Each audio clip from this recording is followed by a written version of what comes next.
que a associação, dando continuidade à sua política de educação, né, fica muito honrada de receber esse evento na noite de hoje, sobre um assunto muito importante, que é a Operação Lava Jato.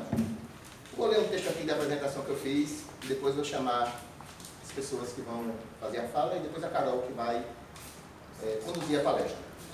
O nome do texto chama-se Somos Todos Bacurau. Na contramão do retrocesso e na contramão da própria história. Assim é a Associação de Moradores do Conjunto Castelo Branco, que esteve nas mãos de fascistas durante muitos anos, enquanto o Brasil gozava de liberdade. E agora, com o país entregue às milícias e sendo desmontado socialmente e economicamente, a associação surge livre e continua sua luta pautada na educação e no resgate da história do bairro em que ela está situada. A gestão Tempo de Mudança não tem mudança só no nome, tem mudança nas atitudes e coragem para mudar uma estrutura viciada, composta por falsos líderes, cabos eleitorais comunitários e por falsos artistas da maracutaia do mau maracatu. Pernambuco nos perdoa. Hoje somos todos resistência, somos todos Bacurau. E obrigado, Pernambuco. Obrigado, Kleber Mendonça Filho, por nos fazer ter esperança, por nos mostrar que a luta é diária. Se Davi venceu Golias e Dalila derrubou Sansão, não há de ser um projeto político direcionado às elites e à terra plana que vai nos derrotar. Perdemos sim a primeira batalha. Perdemos para a manipulação, perdemos para a mídia e perdemos para o mau caratismo. Nada de novo para um povo acostumado a ser ludibriado, que se vende por um saco de cimento e se informa assistindo telejornais. Nossa luta do dia a dia é contra tudo isso. É principalmente contra os ativistas sociais de Araque, que andam com um sorriso no rosto, posam de bons moços, frequentam a igreja e vendem seus interesses pessoais embalados em um belo discurso.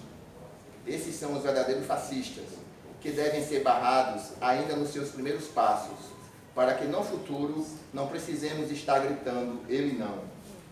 Esses seres trazem nas mãos o sangue de Lamarca, de Marighella, de Resorte, de Marielle, dos índios, das mulheres, dos negros, da população LGBT. Essas pessoas mentem, e suas mentiras dão a volta ao mundo no mesmo tempo em que a verdade ainda está a vestir as calças, simplesmente porque eles têm os meios ideais para fazerem suas mentiras virarem verdade. E é exatamente na luta pela verdade de fato e de direito que reside nosso evento de hoje, tão importante quanto os outros que já realizamos em 2 anos da nova gestão. Falar da Operação Lava Jato é falar de um assunto amplamente divulgado pela mídia, mas sempre com seus interesses próprios em primeiro plano. Mas afinal, o que é a Lava Jato? Como ela surgiu? Quais os seus reais interesses? E por que ela só alcança o gado quando há denúncias, geralmente sem provas, sobre pessoas que tentaram libertar esse país do colonialismo? É sobre isso que vamos debater hoje, sem filtros, sem interesses pessoais e principalmente com liberdade e verdade. Por isso somos todos Bacurau, o filme que mostra que passividade na guerra nem sempre é o melhor caminho. Tá? Então, dando continuidade, primeiro eu gostaria de chamar o presidente da associação, Lindenberg Brito, que vai falar. Aí depois eu chamo os outros. Parabéns, viu? Beleza. Companheiros e companheiras, boa noite. Boa noite. A Associação de Moradores e a nossa gestão, que há 2 anos, né, a gestão Tempo de Mudança, fica muito feliz com a presença de vocês, né, com a ideia da nossa amiga Renata e Nino, que fazem parte do Comitê Lula Livre do Castelo Branco, e em trazer esse trabalho dessa jovem aqui, Caroline, que vai dissecar a questão da Lava Jato. Eu queria que tivesse mais gente aqui, mas está muito difícil tirar as pessoas de casa. Impressionante como as pessoas elas se prendem dentro das suas casas e o cativeiro social cada vez aumenta mais. Né? Então, pessoal, o que nós queremos com a gestão Tempo de Mudança é fazer com que as pessoas saibam que a mudança ela existe a cada dia, que as ideias não morreram e que as ideias podem vencer o fascismo, podem vencer a maldade e podem vencer as manipulações das tecnologias. Quem vence são as ideias, não são as pessoas. Então, quando a gente faz as ideias circulares, a gente pode mudar um bairro, pode mudar um território, pode mudar um país. E é nessa linha de educação e direitos humanos que a Associação de Moradores do Castelo Branco vem se projetando. E se projetando sem vaidade, mas sempre trabalhando a base, que é a educação junto com as escolas. E é nesse sentido que nós estamos aqui abrindo as portas para essa atividade tão importante. Então, muito obrigado pela presença de vocês. Antes de chamar a próxima pessoa que vai falar, eu gostaria de fazer uma propaganda aqui. De 8 a 17 de novembro, não é isso também, é 17? De 8 a 17 de novembro, a associação vai estar comemorando os 50 anos de fundação dela, né? E a gente vai estar aqui com a programação cultural. Lando, licença, hoje aqui nós temos uma figura bem interessante. Roberto Grise, morador, fundador do bairro também, certo? Que participou de outras atividades aqui no Castelo Branco, deixou o restaurante dele e veio para cá fazer parte dessa atividade com a gente. Obrigado, Roberto. Seja bem-vindo. Muito obrigado, Roberto. E a gente vai estar comemorando os 50 anos da associação, que foi fundada em 1979, numa semana totalmente cultural, com lançamento de livros, exposições fotográficas, lançamento de catálogos, certo? E sinto-se todos convidados. Gostaria de chamar agora a professora do Departamento de Direito da UFPB, Renata Volume.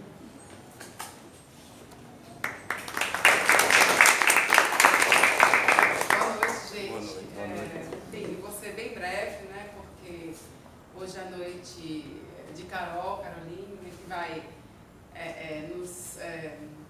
nos brindar, né, com a sua pesquisa. Eu só gostaria de enfatizar que isso é uma iniciativa, né? Hoje é uma iniciativa do Comitê Lula Livre do Castelo Branco, junto com a associação, né? A gente está tentando essa parceria, né, de algum tempo, a gente vem conversando, vem dialogando, né? Que atividades práticas a gente poderia fazer para se encontrar, para reforçar o movimento de bairro, também para levar a luta do Lula Livre, né, e conscientizar o bairro, conscientizar a necessidade, né, da gente discutir o que está acontecendo hoje no país, né. Então isso é fruto, né, essa atividade de hoje é fruto dessa vinculação, e a gente quer manter uma vez por mês fazer uma atividade dessa, né. A gente está pensando aí um nome para a atividade, né. Uma vez por mês nós vamos ter debates e diálogos e palestras aqui, né, enfatizando, trazendo temas políticos, polêmicos, né, para movimentar, justamente, tentar tirar as pessoas de casa, movimentar, dialogar, chegar junto, olhar olho no olho, né, e se aproximar das pessoas, né. Estamos pensando ainda no nome assim, significativo. Também quem tiver sugestões para dar para a gente, é bem-vindo, né. É só falar um pouco também do trabalho da Carol, não exatamente do trabalho, mas de como isso foi construído, né. Na Universidade Federal da Paraíba, né, eu realizo ali um trabalho junto com estudantes e com outros professores também, que articula extensão e pesquisa. E a nossa proposta é fazer pesquisas que interessam ao povo trabalhador brasileiro, né, que possam dar esse retorno para a população. Não é uma pesquisa encastelada, não é uma pesquisa com as costas contra a população, mas é o contrário, é uma pesquisa engajada, uma pesquisa que interessa diretamente aos interesses do povo e o interesse da população.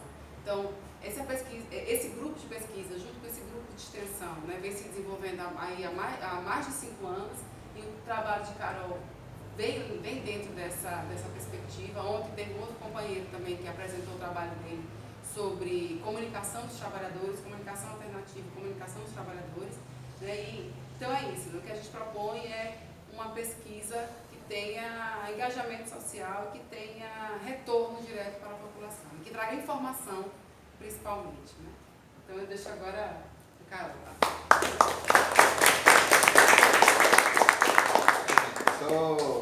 Só lembrar para vocês que a associação está fazendo um trabalho de resgate da história do Castelo Branco, da história da própria associação, que foi jogada no lixo nos últimos 30 anos, infelizmente. Então a gente está correndo atrás de material. Se vocês tiverem algum material que remeta à associação ou à história do bairro, entre em contato com a gente, porque é muito importante. Vai sair um livro agora sobre os 50 anos do Castelo Branco. Fala do Face, mano. Vai ser lançado também um livro que conta a trajetória de 50 pessoas que foram importantes nos 50 anos do Castelo Branco, que foram comemorados no ano passado. E se vocês puderem entrar na página do Face da associação, dar uma curtida lá e comentar, a gente também agradece, tá? Então agora eu gostaria de chamar a concluinte do curso de Direito da UFPB, Carolina Silva, para ela começar a sua palestra sobre a Operação Lava Jato. Seja bem-vinda.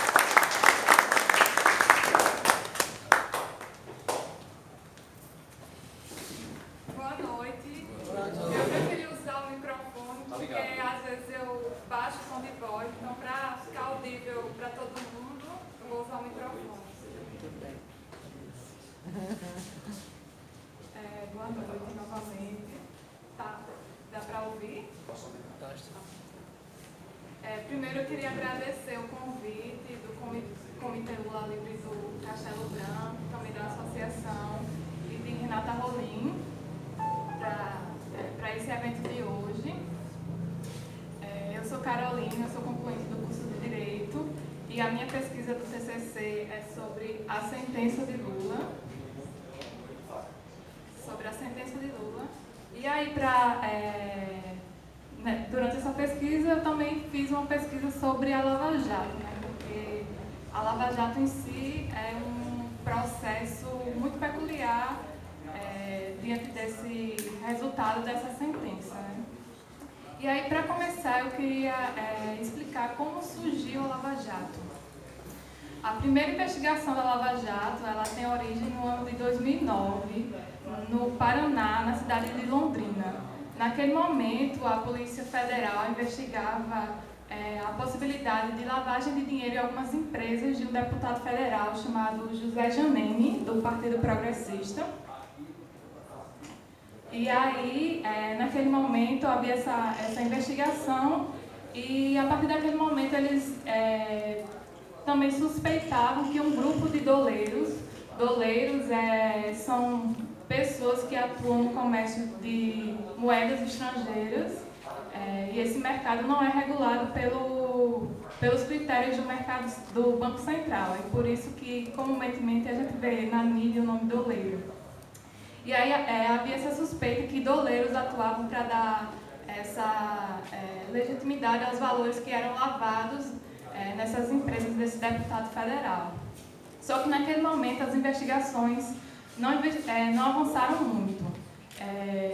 Foi descoberto que um doleiro chamado Carlos Chater, que ele é de Brasília, participava desse esquema, e também um doleiro londrinense chamado Alberto Youssef. Mas as medidas mais efetivas para o avanço das investigações foram acontecer apenas em 2013.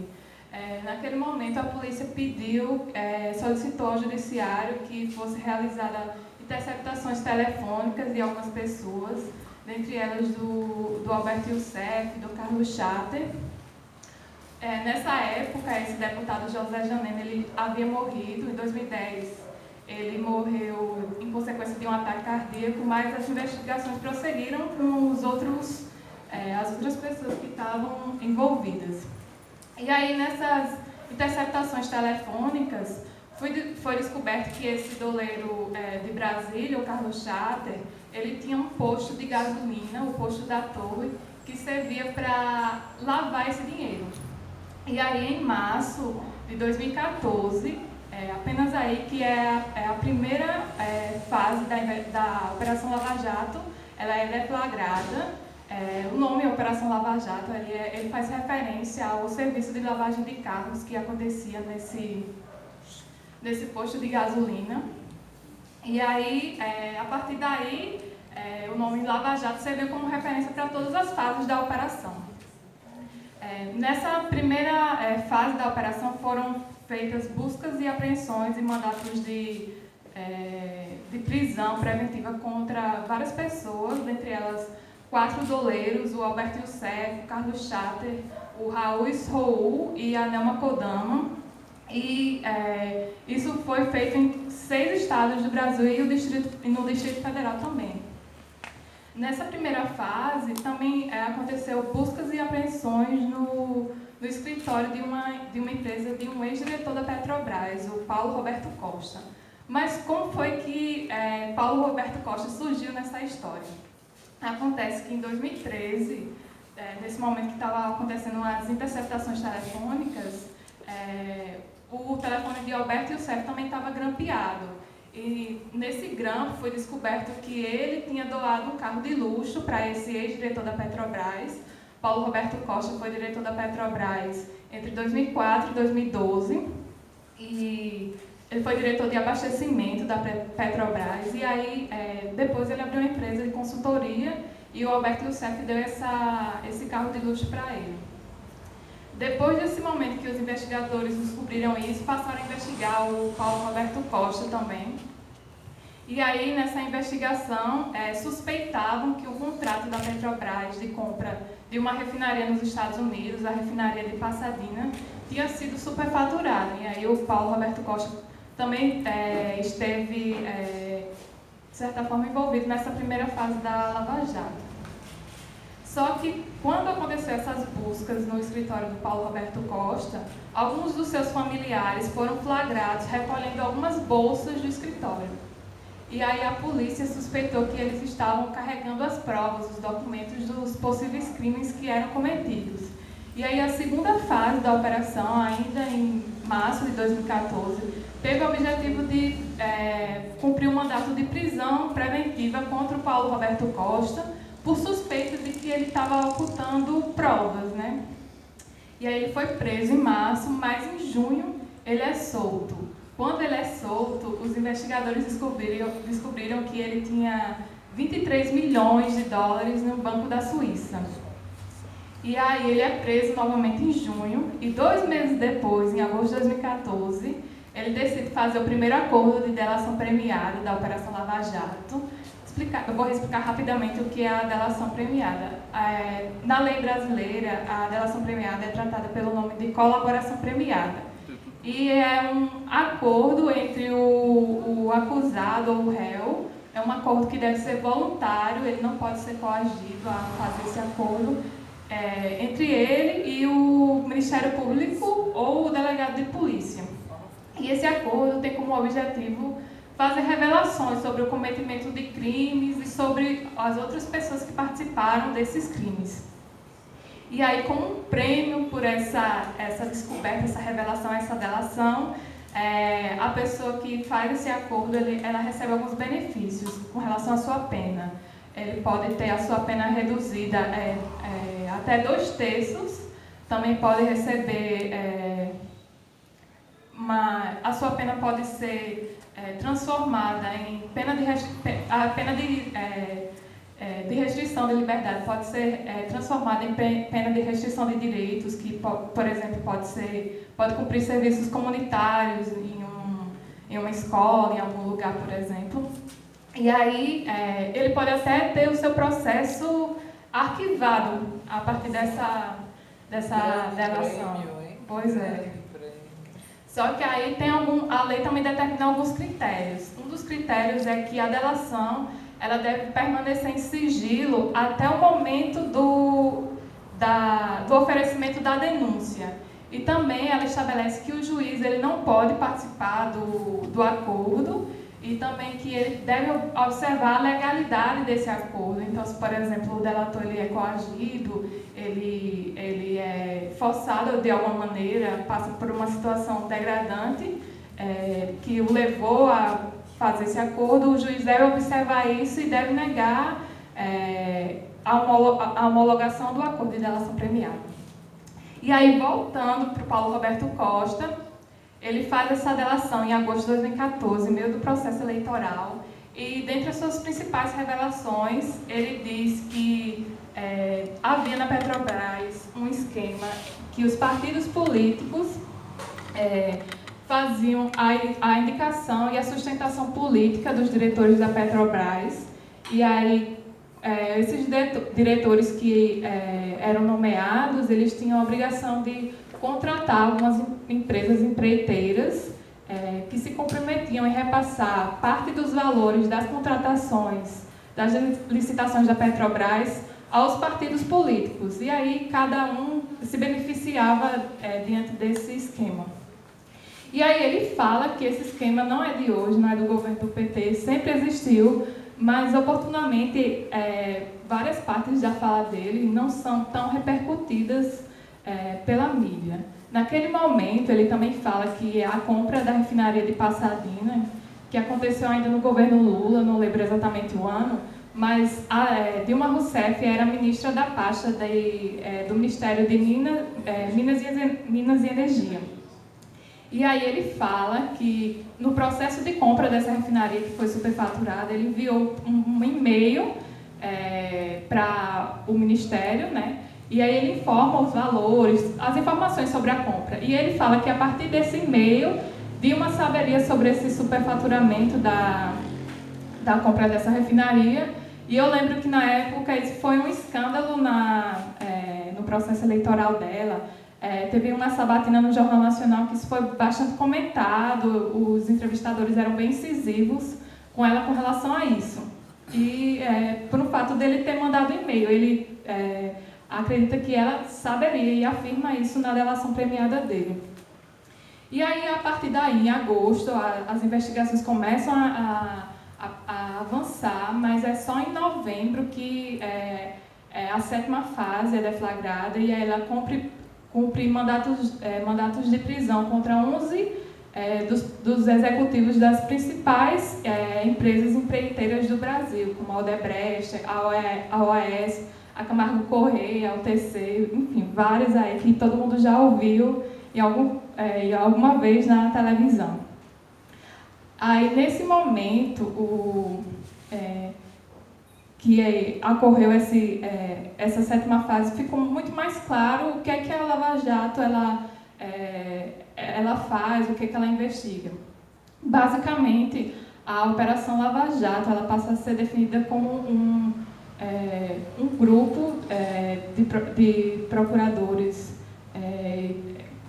de atuação conjunta de procuradores do Ministério Público, da Polícia Federal do Estado do Paraná, que investigam esquemas de corrupção que envolvem a empresa da Petrobras, os diretores, partidos políticos e os políticos que envolviam nesse esquema.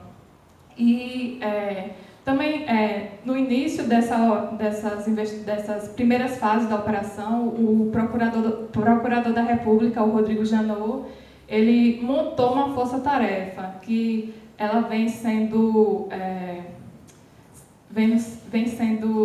a cada um período que passa, não lembro se é a cada 2 anos ou a cada 1 ano, vem sendo prorrogado pelo procurador da República. A Raquel Dodge, ela prorrogou por mais um tempo agora a permanência da Força-Tarefa da Lava Jato, que é basicamente um grupo de procuradores do Ministério Público Federal do Paraná, que tem o objetivo justamente de investigar e de oferecer denúncias dentro desse esquema e de avaliar os vários documentos, as várias provas obtidas diante dessas investigações da operação. E aí, eu vou falar também sobre a importância da delação para esse processo de apuração dos fatos da Lava Jato. Com toda certeza, as delações premiadas elas foram importantes para se obter as informações que a Operação Lava Jato obteve. E um dos fatos característicos das delações que se observou é que os principais delatores e a maioria dos delatores, na verdade, eles foram presos antes de acordar e fazer a delação premiada. Como eu falei, o Paulo Roberto Costa ele foi preso, mas também tem um caso do senador Delcídio Amaral, o senador do Mato Grosso do Sul, que ele foi preso porque, durante as conversas com um dos diretores da Petrobras, o Nestor Severo, que estava sendo gravado pela Polícia Federal, ele tinha combinado com o Nestor Severo uma rota de fuga pelo Paraguai, para ele tentar sair do Brasil e aí viajar para a Espanha, que é onde ele tinha cidadania, né? E aí ele poderia ir para lá e não ser preso. E aí o Delcídio Amaral é preso a partir disso. E quando ele é preso, ele fala que ficou numa sala improvisada da sede da Polícia Federal. e essa sala não tinha ventilação, não tinha muita circulação de ar, mas ele fala que, vez ou outra, os policiais permitiam que ele abrisse a porta. O assessor dele também ia todos os dias, levava comida, levava informações para ele, mas ele falava que era de acordo com o bom humor do plantonista da Polícia Federal que ele recebia a visita desse assessor e recebia as comidas que ele também trazia. Mas ele que um fato que, segundo ele, foi dificílimo durante a sua estadia na prisão foi quando faltou energia na sede da Polícia Federal e aí tiveram que ligar um gerador a diesel. E esse gerador provocava uma fumaça e essa fumaça invadiu a cela dele. E ele fala que ficou aspirando essa fumaça, o local também ficou muito abafado e ele pedia para abrirem a porta e incessantemente, mas ele não sabe dizer se o pessoal ouviu ou não, mas que ele ficou durante 3 horas naquela situação e isso ele diz numa entrevista que ele fez à revista Piauí. E aí ele fala que depois disso ele tomou uma decisão. Ele disse que eu cheguei aqui como coronel e eu vou sair daqui como coronel. E aí ele decide fazer a delação premiada dele. Ele também conta que no dia que ele chegou lá na Polícia Federal, os policiais federais estavam com uma notícia impressa na mão, não sei se era um jornal, e essa notícia dizia que Lula tinha chamado ele de idiota e que naquele momento os policiais tiveram bate-boca com Delcídio e aí o advogado chamou ele para acalmar. E aí quando eles voltaram, os policiais apresentaram essa notícia e aquilo para ele também foi um golpe, né? Porque ele era senador pelo Partido dos Trabalhadores e aí na sua delação, quando ele resolve delatar, ele diz que Lula ele tinha total ciência desse esquema de corrupção na Petrobras e ele diz que ele era o chefe, ele que gerenciava todo esse processo de indicação dos diretores, de repasse de dinheiro para os partidos e, enfim, e de contratação dessas empresas. E aí isso também foi algo que serviu para a denúncia de Lula. Mas eu vou explicar melhor, desde o início, como foi que as investigações chegaram no nome de Lula. Como eu tinha dito, em 2014, no final de 2014, em novembro, os executivos das empresas de construção civil foram presos. Dentre eles, o presidente do Grupo OAS, o José Aldelmário Pinheiro, que também é conhecido como Léo Pinheiro. E aí, quando ele foi preso, o celular dele também foi apreendido. E nesse celular tinha mensagens que faziam referências a uma reforma num apartamento triplex. E essa reforma estava sendo feita e estava sendo destinada a Lula. Nesse apartamento, a reforma estava, na mensagem dizia-se que as reformas estavam sendo para agradar a Lula, de certa forma, estavam sendo destinadas a ele. E a partir daí, de novembro do final do ano, de 2014, que as investigações chegam no nome de Lula e aí passam a investigar. E aí, o que é que a denúncia? A denúncia ela só foi protocolada em setembro de 2016 e durante esses quase 2 anos ficaram investigando. Mas o que é que a denúncia contra Lula dizia? Ela dizia exatamente, tinha como fundamento exatamente isso que o Delcídio do Amaral falou, que Lula era o chefe maior de todo esse esquema de corrupção da Petrobras e que ele era o maior, além do chefe, ele era o maior beneficiário e que, além disso, todo o seu sucesso durante o seu governo se deu porque ele conseguiu, através desse esquema de corrupção, comprar os partidos para a sua base aliada, comprar o voto dos partidos, dos deputados e senadores para que seus projetos avançassem e assim ele teve todo o seu sucesso durante seus governos. É exatamente isso que diz na denúncia. E aí, além dessa denúncia de corrupção, que ele estaria envolvido na Petrobras, o MPF também disse que ele teria ajudado na contratação da OAS em duas refinarias, uma do Paraná e uma de Pernambuco, duas refinarias da Petrobras, que essas refinarias geraram propinas e geraram propinas para um caixa geral de propinas da OAS para o Parque dos Trabalhadores, e que parte dessas propinas arrecadadas nessas duas refinarias tinham sido usadas para cobrir os custos do apartamento e também para cobrir os custos da reforma. E aí é basicamente isso que diz a denúncia, mas o que aconteceu de fato, o que se pode afirmar é que Marisa, a esposa de Lula, ela comprou em 2005 a cota de um apartamento comum nesse empreendimento no Guarujá.